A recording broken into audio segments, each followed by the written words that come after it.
Bismillahirrahmanirrahim. Assalamualaikum warahmatullahi wabarakatuh. Alhamdulillahi rabbil alamin. Wassalatu wassalamu ala sayyidina wa nabiyyina wa habibina Muhammadin wa ala alihi wa ashabihi ajmain. Rabbi shrah li sadri wa yassir li amri wahlul 'uqdatam min lisani yafqahu qawli. Allahumma iftah alaina futuhal 'arifin warzuqna fahman nabiyyin wa ilhamal malaikatil muqarrabin. Ya hayyu ya qayyum ya rabb Musa wa Harun wa Nuhin wa Ibrahim wa Muhammadin sallallahu alaihi wasallam. Akrimna bi jawdatil hifzi wal fahmi warzuqna al-hikmata wa thabata az-zihni wal 'aqli wal hilmi wal 'ilmi wan najahi fid dunya wal akhirah bihaqqi sayyidina Muhammadin sallallahu alaihi wasallam ya rabbal alamin. Amma ba'd. Alhamdulillah, bersyukur kita kehadrat Allah Subhanahu wa taala kerana dapat kita sama-sama berada di dalam majlis ilmu mempelajari kitab Al-Jawharul Mawhub. Tajuk yang kita nak baca pada malam ini masih lagi di bawah tajuk kelebihan hak segala anak atas ibu bapa.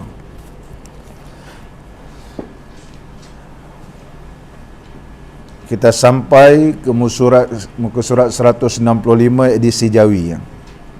Rumi tak tahu. 319. Qala al-musannifu rahimahullahu ta'ala wa nafa'ana Allahu bi'ulumihi fid daraini amin. Dan daripada Sayyidina Hasan ibni Ali radhiyallahu anhuma, mana diriwayatkan, dan daripada tu mana waruya, diriwayatkan daripada Sayyidina Hasan ibnu Ali radhiyallahu anhuma, mana cucu baginda Rasulullah sallallahu alaihi wasallam, bahawasanya datang ia atas Muawiyah radhiyallahu an. Maka dia jumpa Sayyidina Muawiyah radhiyallahu an. Maka tak kala keluar ia, maka mengikut akan dia oleh setengah daripada hajibnya. Bila keluar sahaja Sayyidina Hasan, tak kala keluar ia, maka mengikut akan dia oleh setengah daripada hajibnya. Hajib ni itu orang yang menjagalah. Hajib. Kalau istana tu maknanya orang penjaga pintu istana, ataupun orang yang menghalangkan. Hajaban ni lah orang yang menghalang, mana orang penjaga lah, penjaga, iaitu orang yang memberi izin kepada orang yang nak masuk kepadanya. Maka berkata hajib itu bahawasanya aku laki-laki yang punya harta dan tiada bagiku anak, maka ajar olehmu akan daku suatu, mudah-mudahan direzekikan akan daku Allah Ta'ala akan anak. Maka berkata Sayyidina Hasan radhiyallahu an, lazimkan olehmu istighfar, maka membanyakkan ia akan istighfar hingga 700 kali di dalam sehari, maka diperanakkan baginya 10 anak laki-laki. Demikianlah tersebut di dalam Makarimul Akhlaq. Dalam kitab Makarimul Akhlaq, kitab ni satu jilid je kitab ni, Makarimul Akhlaq, bahawa diriwayatkan daripada Sayyidina Hasan radhiyallahu an ketika mana beliau nak bertemu dengan Sayyidina Muawiyah radhiyallahu an, bila tak kala keluar, maka bertemulah hajib. Bertemulah hajib, orang yang memberikan keizinan ataupun penjagalah, ataupun kita kata jagalah, ataupun pengawal. Bahasa yang paling mudah ialah pengawal. Pengawal. Maka dia mengajukan soalan sebab dia dah lama menikah, tak dapat anak, tak dapat anak, macam-macam dah cuba, tak dapat anak. Jadi Sayyidina Hasan radhiyallahu an mengajarkan kalau kau nak dapat anak, banyakkan istighfar. Barangkali terhijabnya doa kita ni sebab kita punya dosa. Sebab kita punya dosa. Banyak istighfar. Maka bila beristighfar ini, Allah Subhanahu wa taala bukakan hijab. Bila dibukakan hijab, Allah rezekilah. di atas apa niat kita. Kalau niat kita nak dapat zuriat, Allah kurniakan zuriat.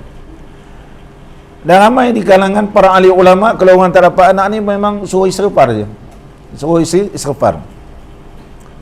Hatta kalau kita baca kitab-kitab yang dikarang oleh para ahli ulama, ada satu kitab yang dikarang oleh seorang ulama daripada Yaman juga menyebut bahawa kalimah istighfar ni istaghfiru rabbakum, istaghfiru rabbakum, maka minta ampunlah kamu kepada Allah Subhanahu wa taala. Bila minta ampun kepada Allah Ta'ala ni, yumdibkum, nasaya Allah akan memanjangkan kepada kamu rezeki, wabanin, dan juga anak-anak. Jadi Allah murahkan rezeki dan Allah kurniakan juga anak gitu. Muslimin dan muslimat yang dirahmati oleh Allah, di antara kitab istighfar yang dikarang oleh seorang ulama Mesir, Syekh Adawi rahimahullah ta'ala, Syekh Nadawi rahimahullah, Syekh Adawi rahimahullah ta'ala, Syekh Mustafa Adawi juga menyatakan bahawa kelebihan istighfar ni, ada seorang mengadu kepadanya, dia kata dia lama tak dapat anak. Jadi Syekh kata banyakkan istighfar. Istighfar dapat anak, istighfar lagi dapat anak, istighfar lagi dapat anak. Tak silap saya ditulis sebanyak 12 orang anak dia, 12 orang anak dia. Lagi istighfar dapat anak, lagi istighfar dapat anak begitu. Maka tak tahu Allah kurniakan, tak silap saya dalam kitab kelebihan istighfar, Syekh Mustafa Adawi menyebut bahawa Syekh Mustafa menyatakan bahawa setiap keluar kembar dua. Ini kelebihan istighfar. Sebab kita tak tahu sebab apa Allah hijabkan doa kita, barangkali disebabkan dosa. Kita tak tahu dosa kita di mana. Dosa waktu siang ke, dosa waktu malam ke, dosa tersembunyi ke, dosa secara zahir kita tak tahu. Hanya yang tahu Allah. Oleh sebab itu kita istighfar, suami isteri kena istighfar. Suami isteri istighfar. Begitu juga kalau begitu juga saya baca kitab daripada Saudi, seorang mengadu kepada Syekh Abdul Aziz bin Baz rahimahullah taala. Syekh Aziz bin Baz. Walaupun kita ada beberapa pandangan tak selari dengan Syekh Abdul Aziz bin Baz, tapi Syekh Abdul Aziz bin Baz ni seorang ulama yang alim. Beliau hafal Sahih Bukhari dalam dada dia, Sahih Bukhari, dan kitab Bulughul Maram Syekh hafal. Kita tak apa Bulughul Maram yang saya ajar di Masjid Bukit Baru. Sehingga beliau menasihatkan anak-anak murid dia, lazimilah kitab Bulughul Maram, sehingga sebelum meninggal dunia Syekh Abdul Aziz bin Baz rahimahullah ta'ala, dia panggil anak dia, bacakan Bulughul Maram kepadaku. Begitu. Waktu sakit pun baca Bulughul Maram. Kita waktu sakit tanya lain. Syekh Bulughul Maram. Dia beli Syekh Abdul Aziz bin Baz, seorang ulama yang alim. Berbeza pandangan itu perkara biasa di kalangan para alim ulama. Dan kita perlu menghormati beliau seorang ulama yang alim, terutama dalam ilmu hadis. Ilmu hadis. Sahih Imam Bukhari, Sahih Imam Muslim dalam dada beliau. Dia buta. Beliau adalah seorang yang buta. Betul. Tuan Guru Haji Hadi Awang, beliau sempat mengaji dengan Syekh Abdul Aziz bin Baz ketika mana belajar di Madinah Munawwarah. Jadi Syekh Abdul Aziz bin Baz sehingga terkenalnya Arab Saudi ini kerana Syekh Abdul Aziz bin Baz rahimahullah ta'ala. Berbeza pandangan itu perkara biasa. Hakikat sebenar kita serah ke Allah Ta'ala. Jadi tetap kita menghormati mereka tu alim dalam ilmu hadis dan mempunyai sanad sehingga Nabi SAW.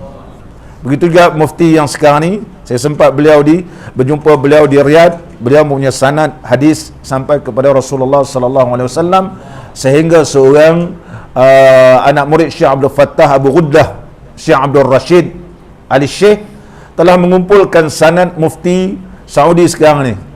Mufti Saudi sekarang ni. Sebab kami tanya beberapa soalan secara maknanya on the spot, tanya Syekh boleh jawab.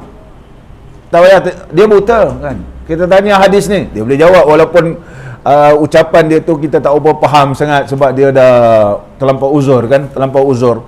Tapi bila tanya hukum, bila tanya hadis, tanya tafsir, boleh jawab on the spot. Mana ada orang Malaysia boleh begitu? Ingat hadis ni riwayat siapa, riwayat siapa, riwayat siapa, siapa periwayat. Allahu Akbar. Ini kelebihan orang buta. Kelebihan orang buta. Muslimin dan muslimat yang dirahmati oleh Allah Subhanahu wa taala. Itu pengalaman saya berada di Riyadh dengan Mufti Saudi sekarang ni. Mufti Saudi sekarang ni.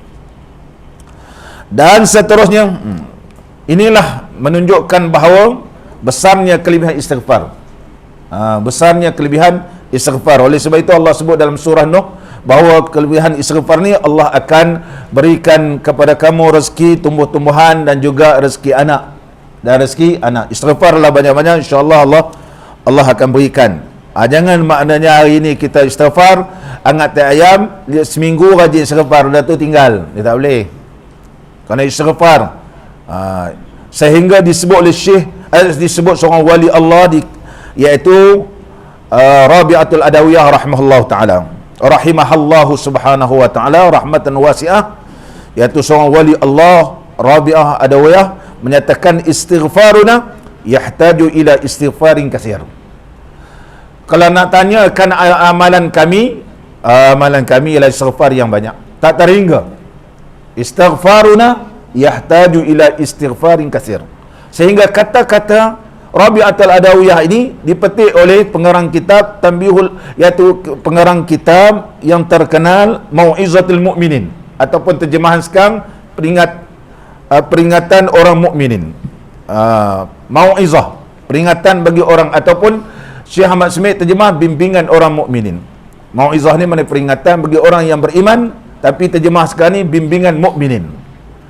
Dalam bab taubat memetik kata seorang wali Allah iaitu Asy-Syaikhah Rabi'ah Al-Adawiyah rahimahullah taala menyebut istighfaruna yahtaju ila istighfarin katsir. Istighfar kami memerlukan kepada istighfar yang banyak. Mana bukan sekadar 70 kali, bukan 100 kali, kalau boleh 1000. Betul. Istighfar yang banyak.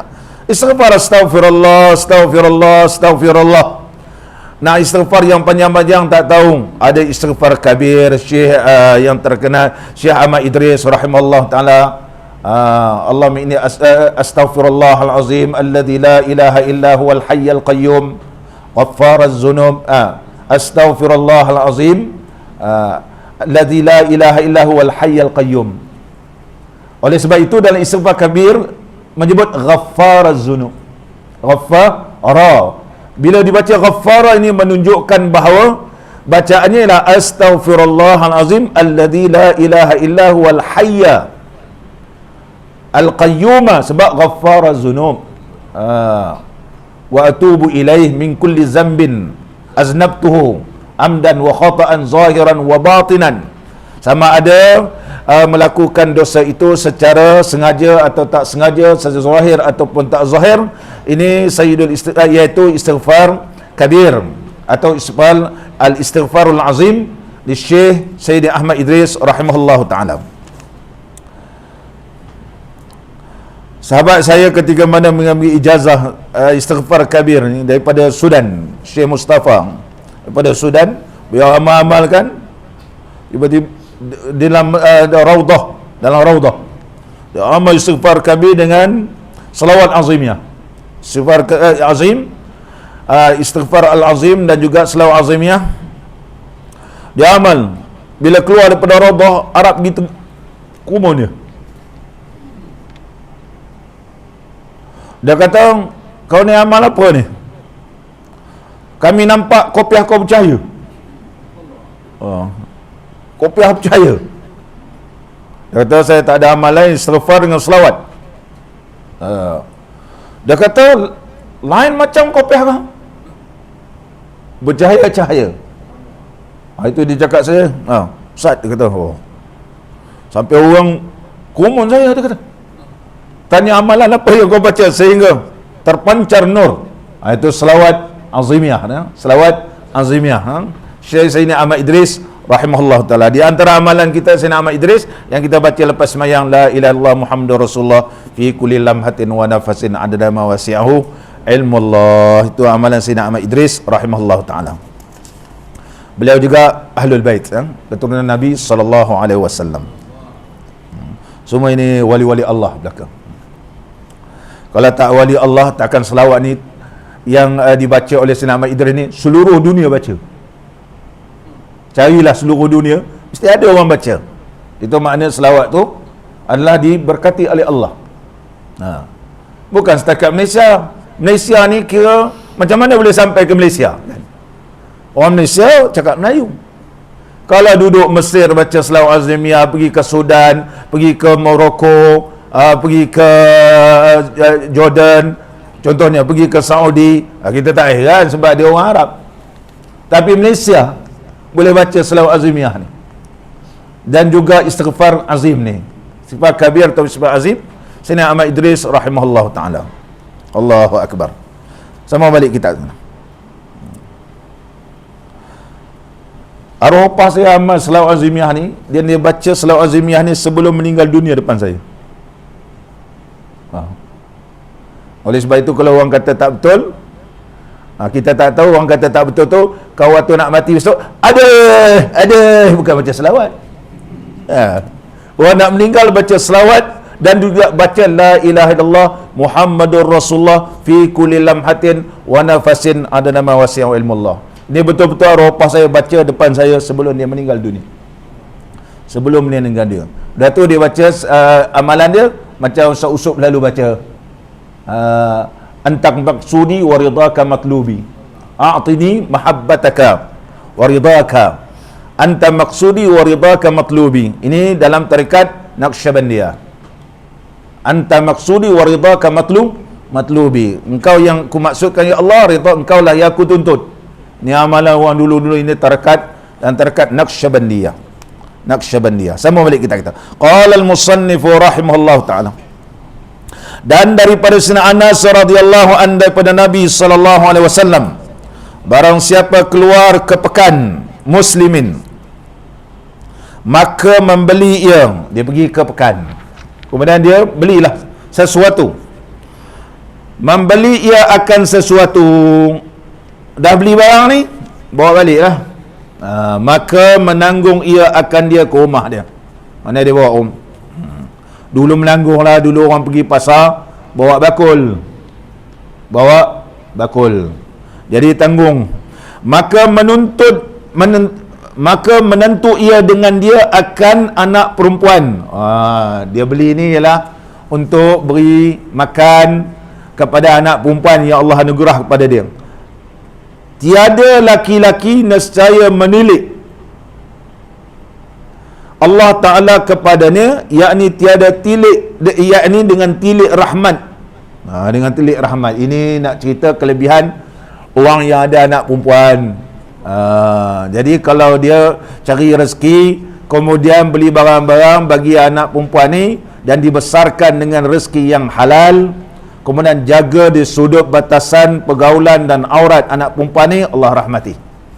Sebab perempuan ni aurat, tak boleh kita biarkan dia keluar tanpa arah, kerana dia ada aurat.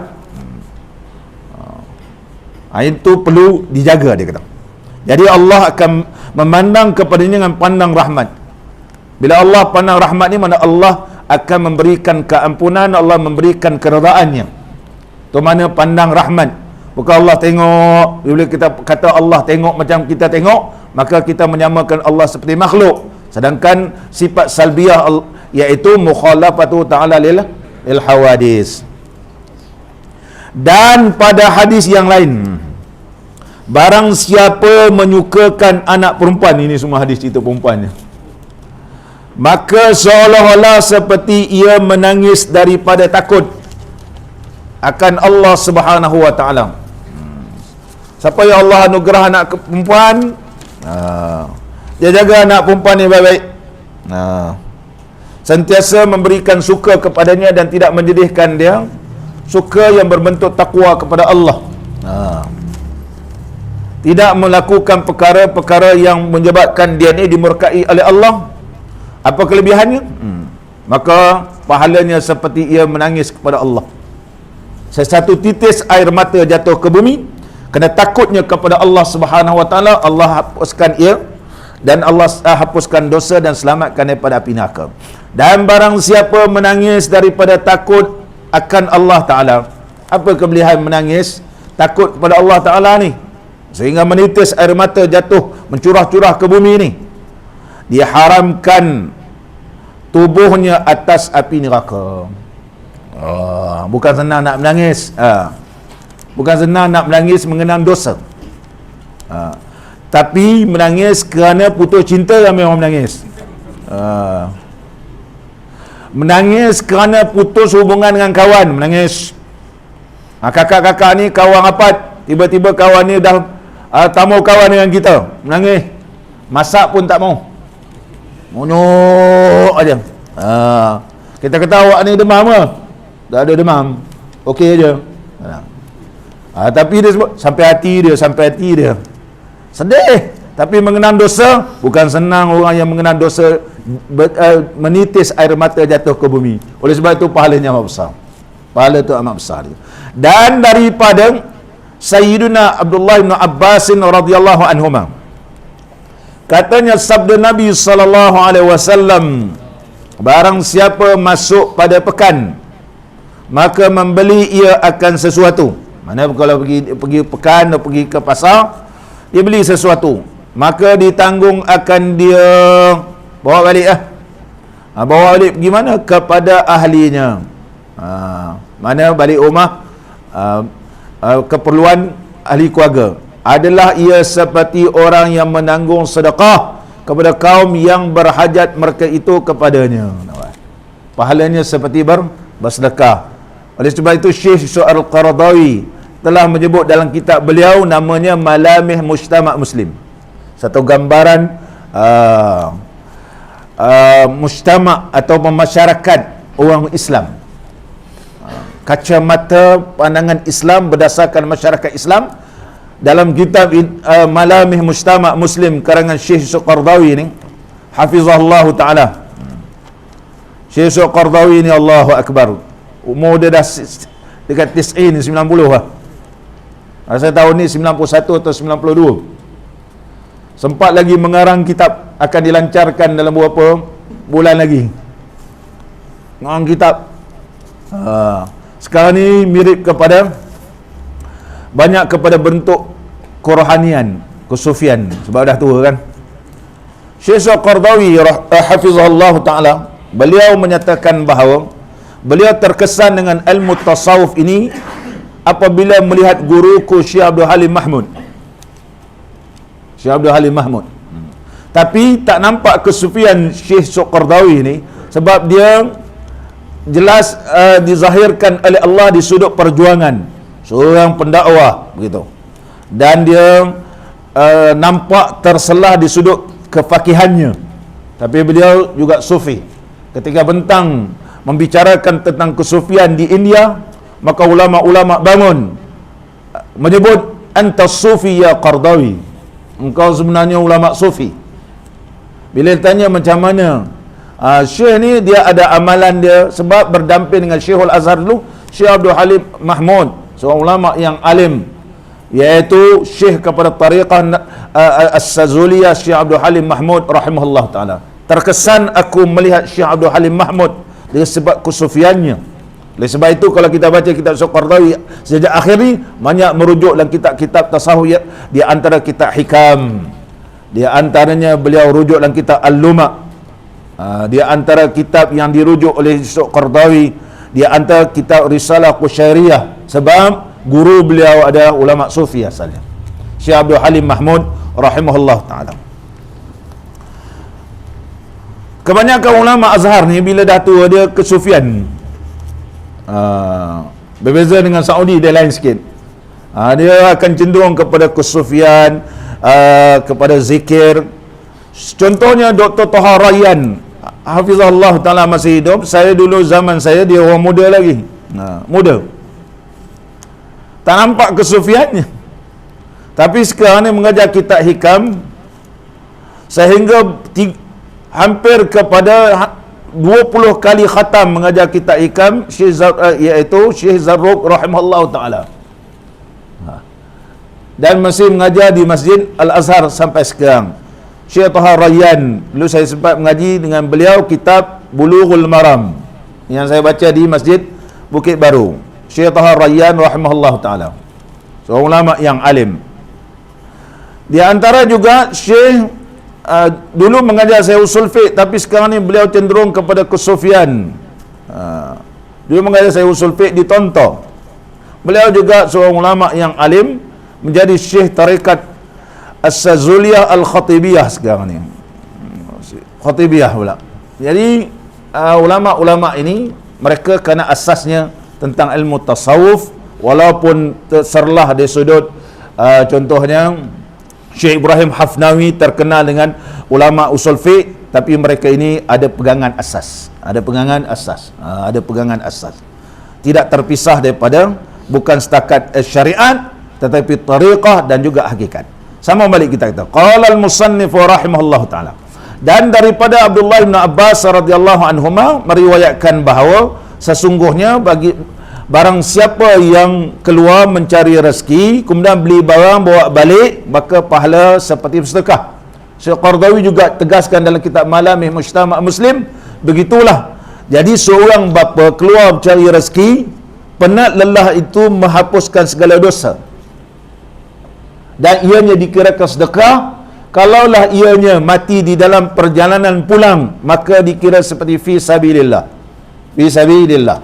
Oleh sebab itu kena niat lillahi ta'ala mencari rezeki dan membeli makanan ini, hendaklah menjaga batasan pergaulan. Mata perlu dijaga ketika pergi pasar-pasar ni, supaya pemergian kita dan kepulangan kita ke rumah dirahmati oleh Allah, mendapat keampunan di sisi Allah Subhanahu wa taala. Dan jangan pula pergi pasar ni nak menggatal pula, begitu. Kalau menggatal lah apa semua, maka habislah pahala yang disediakan oleh Allah Subhanahu wa taala. Ini ditegah dalam kitab kita ni. Kepada kaum yang berhajat mereka itu kepadanya, dan hendaklah memulai dengan anak perempuan dahulu daripada anak laki-laki. Ini cerita menggembirakan orang yang ada anak perempuan, gitu. Kita ni ada perempuan, ada anak lelaki, jaga betul-betul anak perempuan ni menjadi anak yang solehah. Maka bahawasanya barang siapa menyukakan anak perempuan, maka seolah-olah seperti ia merdekakan daripada anak keturunan Nabi Allah Ismail alaihi salam. Berapa ramai keturunan Nabi Allah Ismail ni. Jadi pahalanya besar kerana keturunan daripada Nabi Allah Ismail ni sampai kepada Nabi sallallahu alaihi wasallam. Kenapa disebut keturunan Nabi Allah Ismail? Kerana susur jalur daripada Nabi Allah Ismail ini lahirnya baginda Rasulullah sallallahu alaihi wasallam, kemudian daripada Rasulullah ni ahlul bait. Oleh sebab itu Al-Imam Fakhruddin Ar-Razi rahimahullah taala mengarang kitab Mafatihul Ghaib. Mafatihul Ghaib nama kitabnya, kitab tafsir. Beliau menghuraikan ataupun mentafsirkan firman Allah, inna atainakal kautsar. Dia dihuraikan dua. Pertama, huraikan Kausar itu ialah memberi maksud telaga Kausar. Yang kedua, dia huraikan sesungguhnya kata Allah berfirman, kami berikan kepada kamu wahai Muhammad Kausar.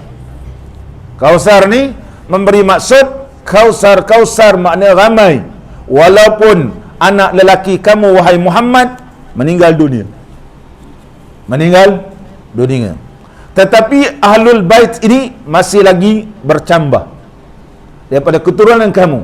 Walaupun cucu kamu dibunuh, tetapi keturunanmu tidak akan terputus.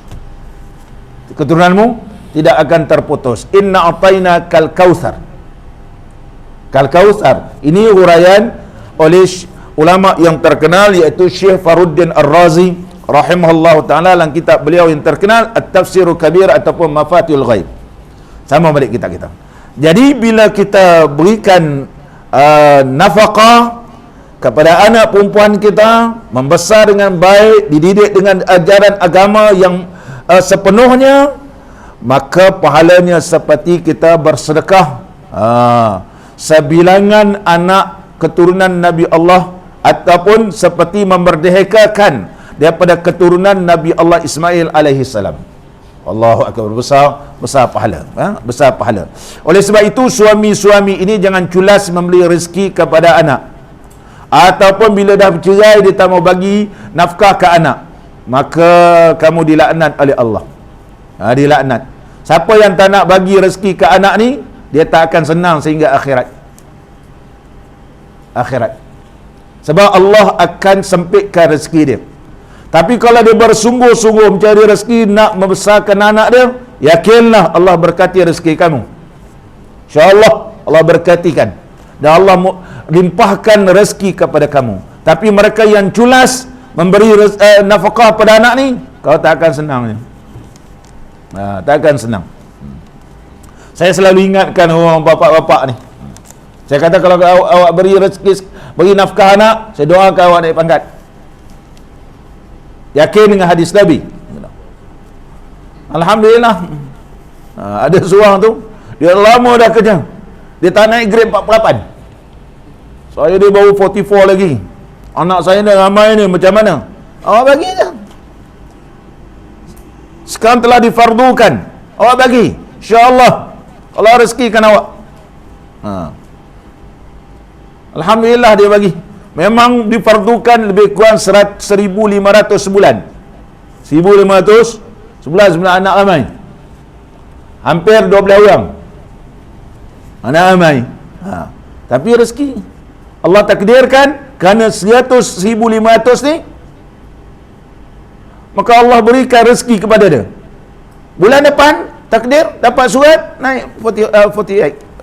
Dapat grade 48. Grade 48 campur allowance semua dah cover 1,500. Cover 1,500. Yakin. Yakin ke Allah Ta'ala. Muslimin dan muslimat yang dirahmati oleh Allah. Ada seorang tu kerja postman. Dia kata, biarlah kena penjara lah. Saya takkan mau bagi. Kalau nak masa duduk penjara, silakan. Silakan. Kalau nak masuk penjara, boleh. Tapi kalau awak beri nafkah ke anak awak ni, InsyaAllah awak akan dinaik pangkat. Alhamdulillah.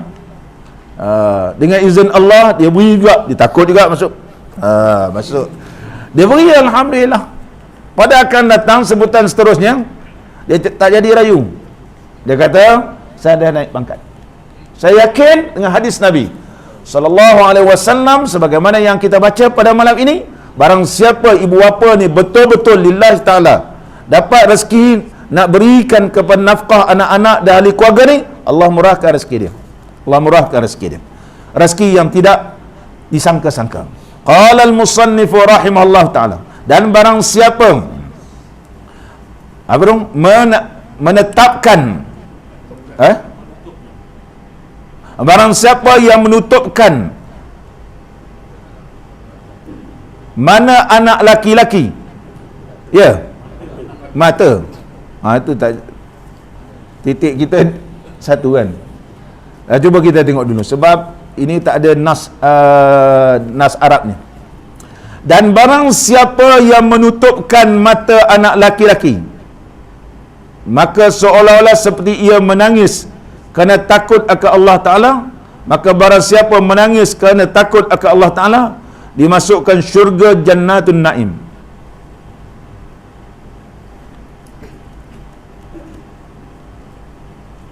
Betul menutupkan?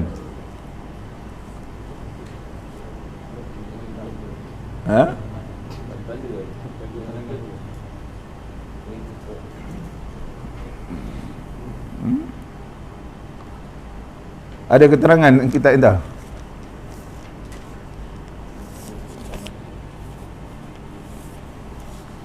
Dalam kitab ni tak ada nas Arab je.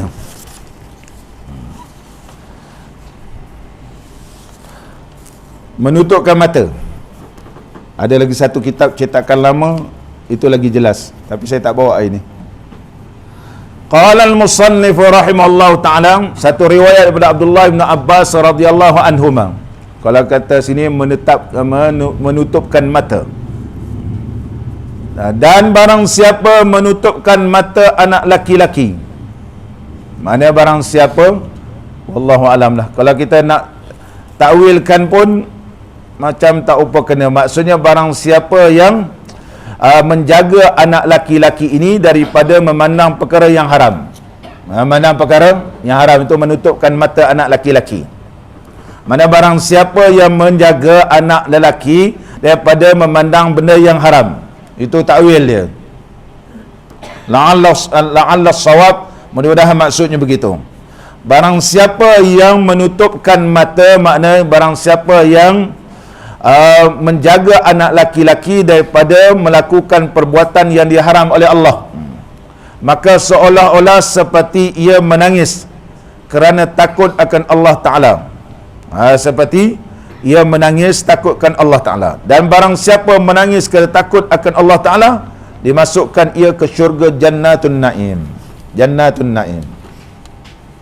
Nanti kalau saya jumpa nas Arab, saya akan baca semula. Qala al-musannif rahimahullahu ta'ala wa nafa'ana Allahu bi'ulumihi fid daraini amin. Dan seterusnya lagi. Dan sabda Nabi sallallahu alaihi wasallam. Ini hadis yang seterusnya ni, ini ada dalam kitab yang dikarang oleh Syekh Abu Lais As-Samarqandi. Nama kitabnya Qurratul Uyun wa Mufarrihul Qalbil Mahzun. Hadis ini panjang, tapi tuan Syekh kita ambil separuh saja. Saya bacakan hadis dalam nas Arab. Kita baca dulu. Qala al-musannif rahimahullahu ta'ala, satu riwayat ini. Dan sabda Nabi sallallahu alaihi wasallam, barang siapa hilang yakni mata. Mana barang siapa hilang pandangan dia, penglihatan dia. Man faqada wahidan, mata ke anak sini, mati itulah. Dalam hadis, man faqada wahidan minal walad, mana mati ya, mati. Ada dalam ni ada buta mata. Dia hadis tu panjang kan. Ada satu barang siapa dihilangkan pandangan matanya pun ada dalam ni. Saya baca dulu Arabnya baru boleh nampak terjemahan. Man faqada wahidan minal walad wa sabara ala faqdihi kataballahu lahu azza wa jalla fi mizanihi minal ajri kawazni jabali Uhud. Kita tengok terjemahannya. Barang siapa hilang yakni mati satu anak, seorang anak dia meninggal dunia, dan sabar ia atas ketiadaannya, wa sabara ala faqdihi, disuratkan Allah Ta'ala pada mizannya daripada pahala seperti berat Jabal Uhud. Jabal Uhud besar. Jabal Uhud tu malam pun bercahaya. Malam pun bercahaya. Jabal Uhud, dia akan boleh membesar. Jabal Uhud itu di antara kelebihan Jabal Uhud. Yang kita pergi ziarah tu Jabal Rumah lain, tempat mana orang pergi naik. Jabal Uhud yang sebelah tu, dan tempat berlindung Nabi sallallahu alaihi wasallam. Sekarang orang pergi umrah pun selalu ziarah kan. Dulu orang pergi umrah tak ziarah, tetapi sekarang ni Arab Saudi dah tutup kan. Tapi masih lagi ada kesan tempat Nabi sallallahu alaihi wasallam berlindung ketika dalam peperangan Uhud dulu. Tempat berselindung di dalam tu, iaitu di Jabal Uhud. Yang Jabal Uhud yang besar tu, Jabal Uhud. Sehingga Nabi sallallahu alaihi wasallam menghentakkan kaki di Jabal Uhud. Sesungguhnya aku cinta kepadamu dan Jabal Uhud cinta kepadaku. Maknanya Jabal Uhud ni dengar dan faham apa yang diucapkan oleh Nabi sallallahu alaihi wasallam, sehingga bergegar dan Nabi sallallahu alaihi wasallam menghentakkan kakinya kepada Jabal Uhud. Oleh sebab itu banyak hadis cerita tentang kelebihan Jabal Uhud dan pahala seperti Jabal Uhud. Semayang jenazah seperti pahala Jabal Uhud. Nampak? Termasuklah juga dalam kitab kita ni, barang siapa yang diuji oleh Allah Ta'ala meninggal dunia anak dia, meninggal dunia, maka Allah Subhanahu Wa Ta'ala berikan pahala seperti Jabal Uhud. Jadi contoh yang ditunjukkan oleh Nabi sallallahu alaihi wasallam ni mudah. Mudah. Nak contoh tempat-tempat lain payah. Jadi tempat yang paling mudah ditunjuk iaitu Jabal Uhud. Jadi orang Arab nampak Jabal Uhud, besar pahala. Jabal Uhud tu di antara yang paling besar. Diriwayatkan dalam kitab yang lain sebagaimana riwayat daripada Sayyidina Anas radhiyallahu an. Ada seorang lelaki jumpa Nabi SAW bawa anak lelaki dia. Kemudian dalam beberapa ketika lelaki ni tak jumpa Nabi SAW. Sehingga Rasulullah SAW tanya, mana orang yang jumpa saya dulu datang yang bawa sekali dengan anak lelaki dia, anak masih kecil. Para sahabat menjawab, mata sabiyuhu alladhi ra'aitahu ya Rasulullah sallallahu alaihi wasallam. Sebenarnya anak yang dia bawa dulu dah meninggal dunia. Maka Nabi sallallahu alaihi wasallam bersabda, fahalla azantumuni bihi. Silalah bawa aku untuk bertemu dengannya. Dan beritahulah kamu akan daku kepada sahabat kamu, sesungguhnya aku nak pergi ziarah, nak beri takziah. Maka para sahabat Nabi SAW pun bawalah Nabi SAW bertemu dengan lelaki ni. Bila bertemu dengan lelaki ni, jadi Nabi SAW nampak lelaki ni sedih. Sebab itu adalah anak lelaki yang dia sayang. Seorang anak lelaki meninggal pula, sedihlah. Maka Nabi SAW bertanya, kenapa kamu sedih? Dia kata, ya Rasulullah SAW, inni kuntu arjuhu likibari sinni wa da'fi. Lelaki ni jawab, anak ni lah yang ku harapkan bila aku dah tua besok boleh jaga aku. Sekarang yang ku harap ni dah tak ada. Tak tahulah besok dah tua macam mana, siapa nak jaga aku. Tu yang aku sedih. Sedih dia. Maka Nabi SAW memberikan takziah. Berdasarkan hadis ni saya akan huraikan kelebihan takziah ni. Maka Nabi SAW pun berikan takziah. Ama yasurruka an ta'tiya yaumal qiyamah. Adakah mau aku berikan berita gembira kepada kamu bahawa akan datang kepada kamu pada hari kiamat besok. Fayuqalu lahu udkhilil jannah.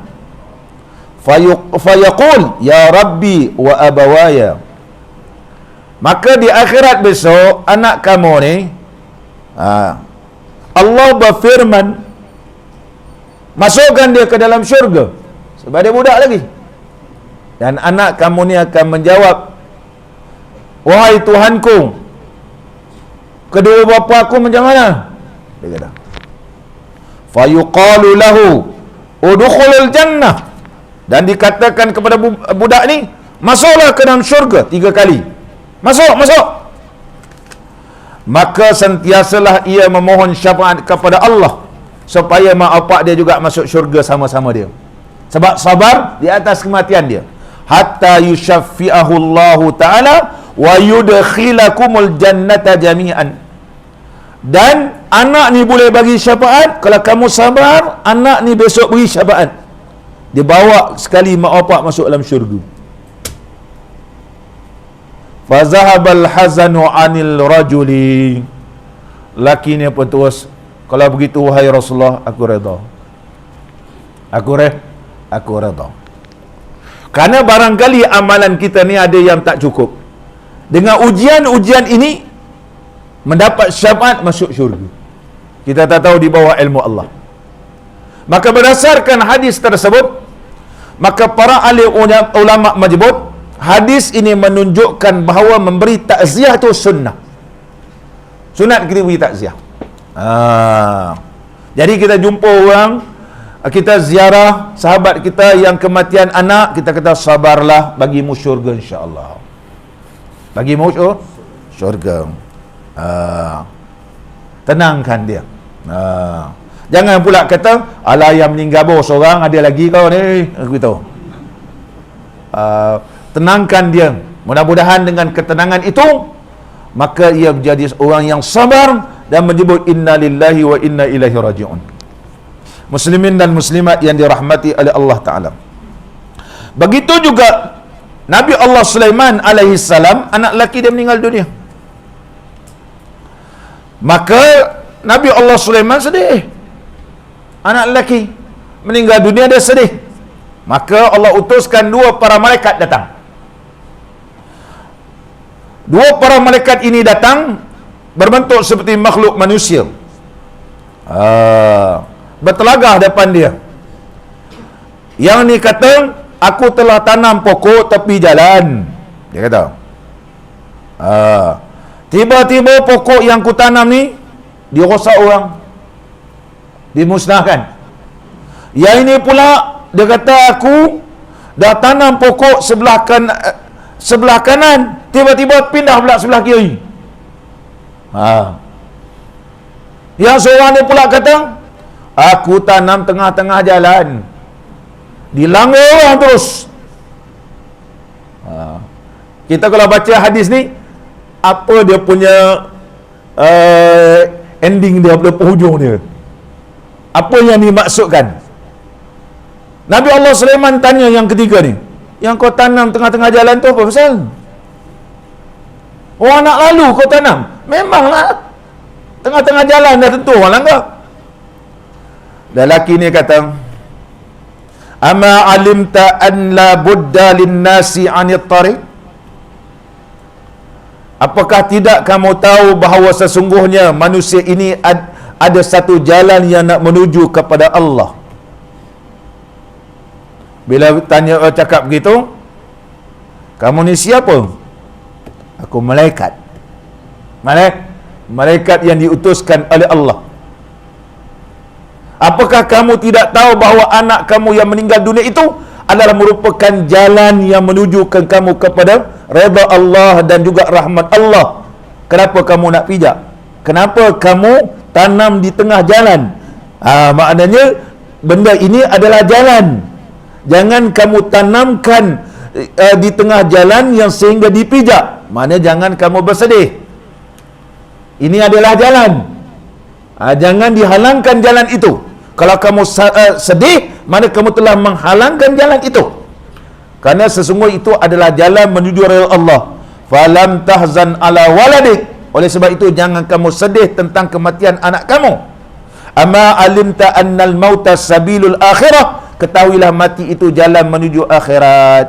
Nabi Allah Sulaiman kata, Allahu Akbar, aku redha. Muslimin dan muslimat yang dirahmati oleh Allah. Sama balik kita. Qala al-musannifu rahimahullah ta'ala, saya baca Arab dia dulu. A'tahu Allah nuran yas'a baina yadayhi yunawwiru lahu fi zulmatil mawqifi. Seterusnya lagi.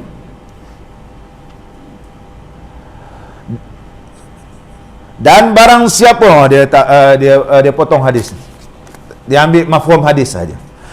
Dalam hadis yang sebenar, nescaya Allah akan memberikan baginya cahaya yang menunjukkan di hadapannya, menerangikan ia pada kegelapan mauqif di akhirat besok. Di akhirat besok kita ada tempat yang dinamakan mauqif, iaitu tempat berhentinya makhluk di padang mahsyar besok, yang dinamakan mauqif nama dia. Ketika kita wukuf di Arafah, menggambarkan kita berada di mauqif di padang mahsyar. Ada orang duduk sana, ada orang duduk sini, ada orang duduk di kemah, ada orang duduk di atas ni. Bila sampai pula di Muzdalifah pun kita tengok ada atas bukit lah. Pergi ke Mina, ada di atas bukit orang buat kemah. Ini mengingatkan mauqif, tempat di akhirat besok. Kita pun tak tahu di mana mauqif kita.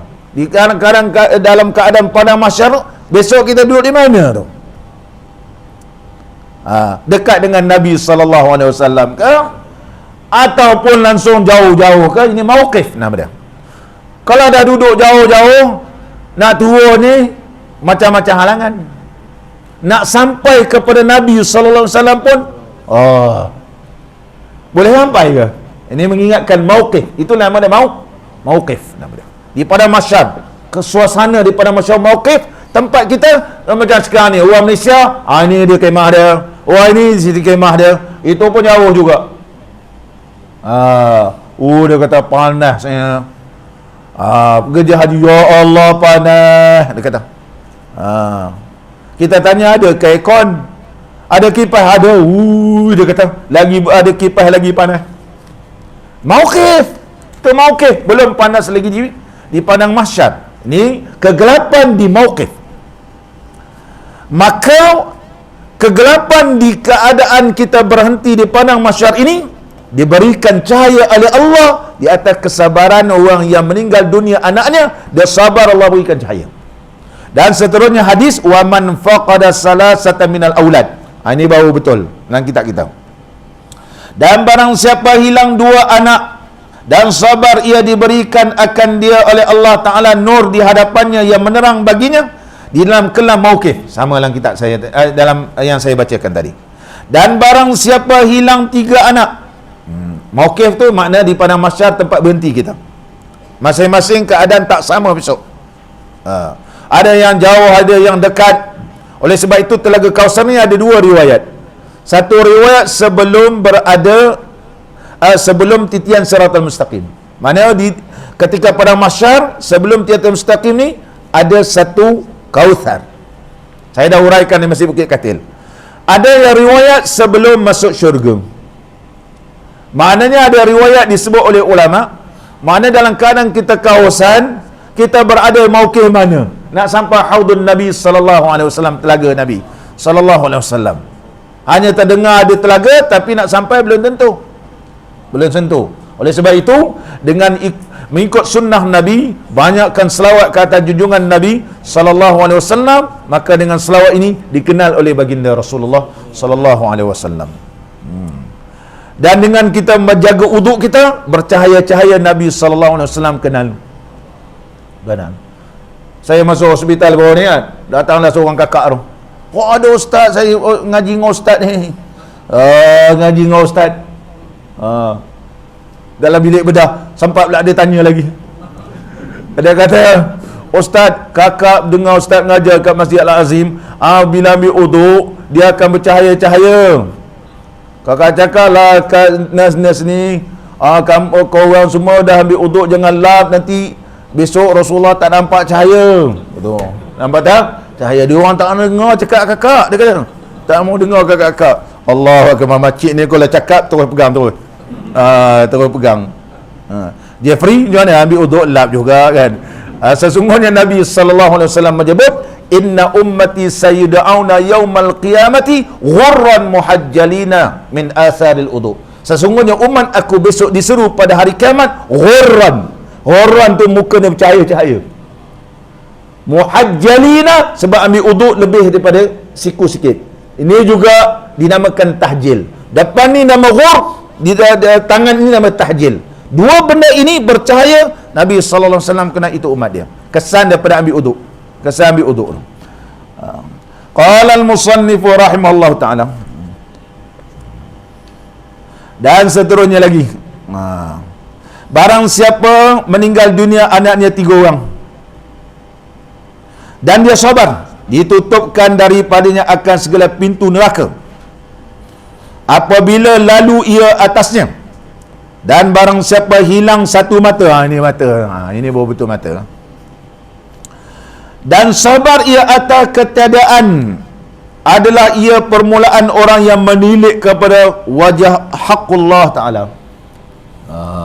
Ini orang yang tiba-tiba kena kecil manis buta kan, tak nampak redha dengan ujian Allah, maka ni akan mendapat orang di antara hamba Allah yang Allah berikan dapat melihat wajah Allah. Laisa kamitslihi syai'. Laisa kamitslihi syai'. Ini ceramah kat orang buta. Dulu dekat Brickfield ada orang buta. Orang pun pagi ceramah, suruh saya ceramah. Yang kuasa saya orang buta. Yang kuasa saya orang buta rupanya. Masa tu handphone bukan ada handphone macam sekarang. Handphone main tekan-tekan kan. Bukan boleh kita, macam mana dia boleh tahu nombor saya pun tak tahulah banyak-banyak. Saya tengok handphone dia, macam mana dia boleh tahu nombor saya? Kat mana dia set tu? Masa nak semayang, dia boleh susun sah pula tu. Orang buta ni dahsyat, susun sah. Sana sikit, sana sikit. Hebatnya orang buta ni dia sudut beria kan. Dan rasa dia ni dia hebat. Kalau tidak macam mana dia boleh potong kayu mesin? Kita kata putih pula tangan orang buta ni. Dia masuk orang buta kan, orang buta. Bila saya cerita orang buta ni baca hadis ni lah, barang siapa yang diuji oleh Allah buta, dia sabar dengan ujian hilang penglihatan ini, mereka itulah orang pertama melihat wajah Allah. Orang buta, Allahu Akbar, Allahu Akbar, Allahu Akbar. Ini sebab orang buta ni ada kelebihan masing-masing, Allah berikan. Ni siapa yang sabar dengan ujian Allah ni, muslimin dan muslimat yang dirahmati oleh Allah. Oleh sebab itulah apabila kita diuji oleh Allah Subhanahu wa taala, terus kita menyebut inna lillahi wa inna ilaihi rajiun. Sebab pahalanya amat besar. Pahalanya amat besar. Sebagaimana yang disebut oleh Nabi sallallahu alaihi wasallam, riwayat daripada Ummi Salamah radhiyallahu anha, bahawa Nabi sallallahu alaihi wasallam bersabda, man usiba bi musibatin, sesiapa yang kena musibah, faqala kama amara Allah taala, dan terus mengucapkan apa yang telah disarankan oleh Allah taala, inna lillahi wa inna ilaihi rajiun, alladzina idza asabathum musibatun qalu inna lillahi wa inna ilaihi rajiun. Sesungguhnya kami ini milik Allah, dan sesungguhnya kami kepada Allah juga akan kembali.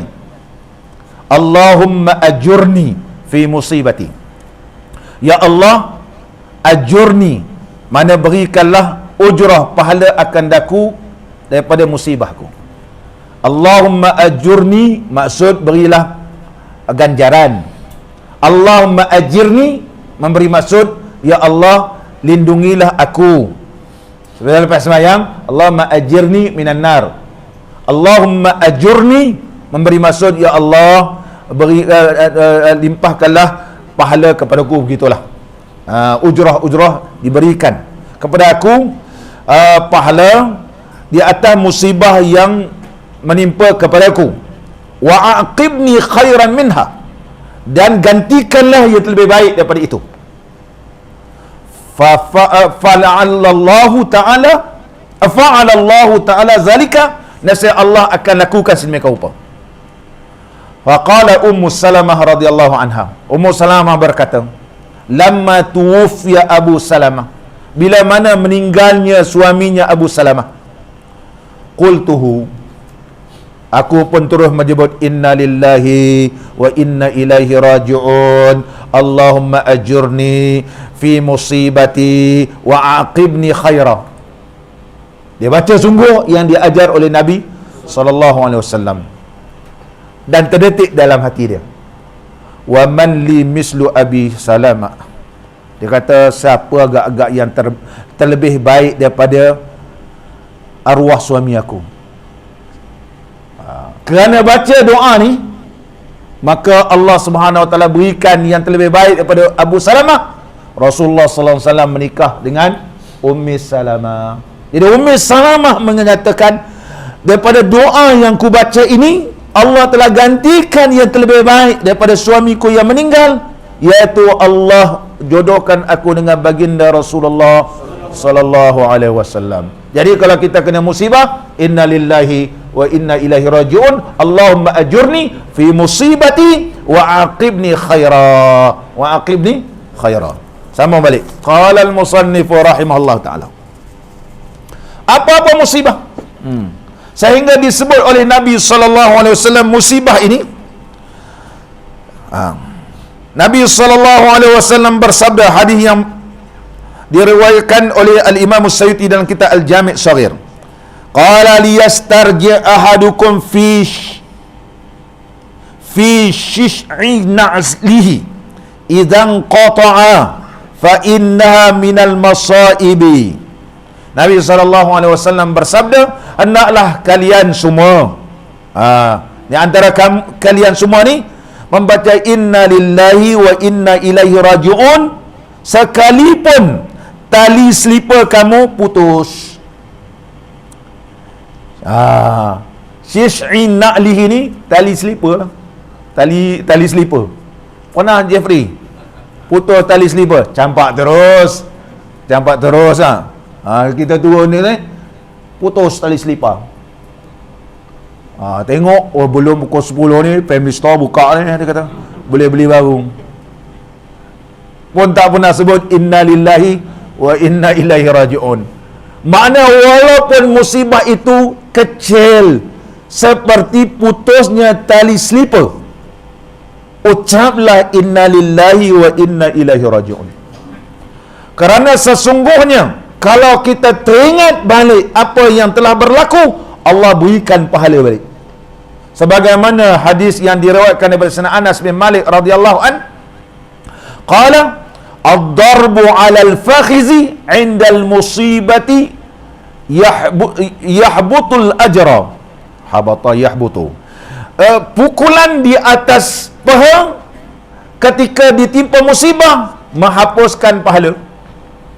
Mana orang Arab ni kebiasaan kalau kena musibah habis suruh badan dipukulnya. Paling masyhur orang perempuan lah. Begitu. Ini orang Arab kan. Halo ini. Nama dia Zaghrutah dalam bahasa Mesir. Zaghrutah. Tapi saya tak boleh lidah ke depan. Tak boleh lidah ke depan. Ada orang Arab dia boleh lidah ke depan. Panjang macam cicak ke depan. Dia boleh tarik balik. Ni Zaghrutah. Zaghrutah itu memang kelebihan orang Arab. Dia boleh Zaghrutah namanya. Bahasa Mesir sebut Zaghrutah. Jadi bila ini pukul badan ni, Nabi sallallahu alaihi wasallam menyebut siapa yang ditimpa musibah pukul-pukul sana menghapuskan pahala. Was-sabru 'inda sadmatil ula. Sabar ketika mula-mula kena. Dan menyebut inna lillahi wa inna ilaihi raji'un. Wa 'azzamal ajra 'ala qadri 'azmil musibah. Nescaya Allah akan memberikan pahala yang begitu besar kadar besarnya musibah. Besar mana musibah yang menimpa kepada kita? Kita menyebut inna lillahi wa inna ilaihi raji'un. Wa man istarja'a ba'dal musibah. Selepas kena musibah baca inna lillahi wa inna ilaihi raji'un, jaddadallahu lahu ajraha ka yaumi usiba biha.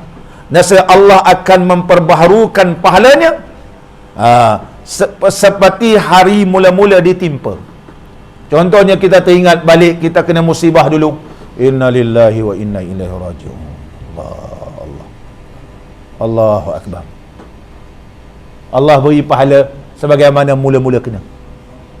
Ini kelebihan baca inna lillahi wa inna ilaihi raji'un. Panjang lagi hadis ni. Insya-Allah kita semua akan datang. Mudah-mudahan pertemuan kita diberkati dan diridai oleh Allah Subhanahu wa taala. Bismillahirrahmanirrahim. Alhamdulillahirabbil alamin wassalatu wassalamu ala sayyidina Muhammadin wa ala alihi wa sahbihi ajmain.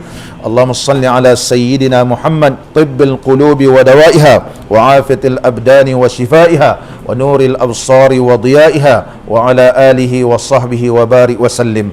Allahumma ja'al jam'ana hadha jam'an marhuma wa tafarruqana min ba'dihi tafarruqan ma'suma wa la taj'al fina wa la ma'ana wa la man yatba'una syaqiyan wa la mahruman wa la matruda. Wa sallallahu ala sayyidina Muhammad wa ala alihi wa sahbihi wa baraka wa sallam. Walhamdulillahi rabbil alamin. Aqimis salah.